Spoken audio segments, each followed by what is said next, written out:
ஆகாவிசு மையநேய அன்பர்கள் அனைவருக்கும் வணக்கம்.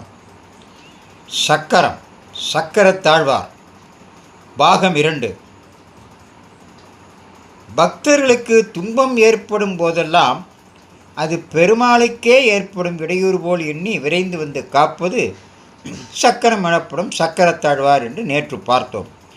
மேலும் சில விவரங்களை இந்த பகுதியில் பார்க்கலாம்.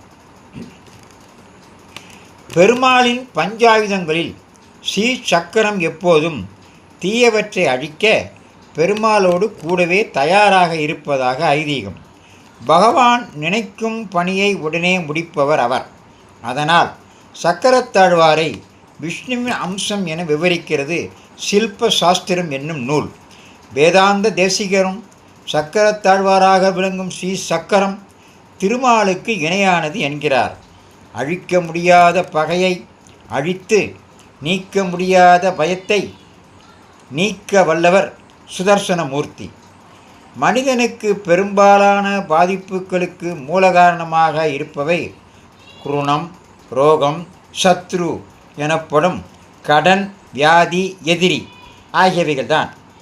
இவற்றை அழித்து மன அமைதியை தருபவர் சுதர்சனமூர்த்தி. கல்வி தொடர்பான தடைகளையெல்லாம் நீக்கி சரளமான கல்வி யோகத்தை அருள்பவர் இவர்தான்.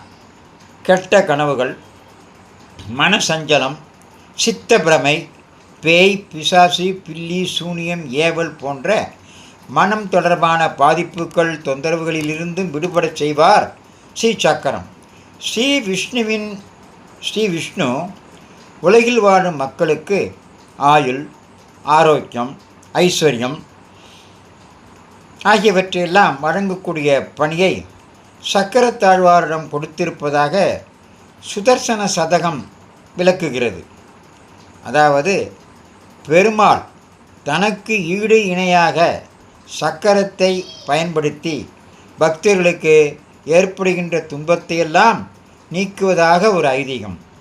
எதிரிக்கு எதிரியாக விளங்கி பக்தர்களுக்கு சந்தோஷத்தை தரும் சக்கரத்தாழ்வாரை நாம் சேவித்து பலமும் பலமும் பெற்று வாழலாம்.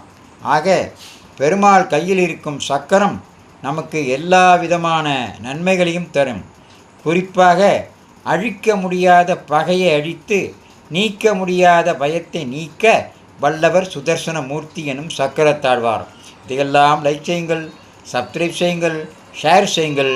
மீண்டும் ஒரு தலைப்பில் நாளை சந்திப்போம். எல்லா புகழும் பெரியாண்டவனுக்கே. நன்றி, வணக்கம்.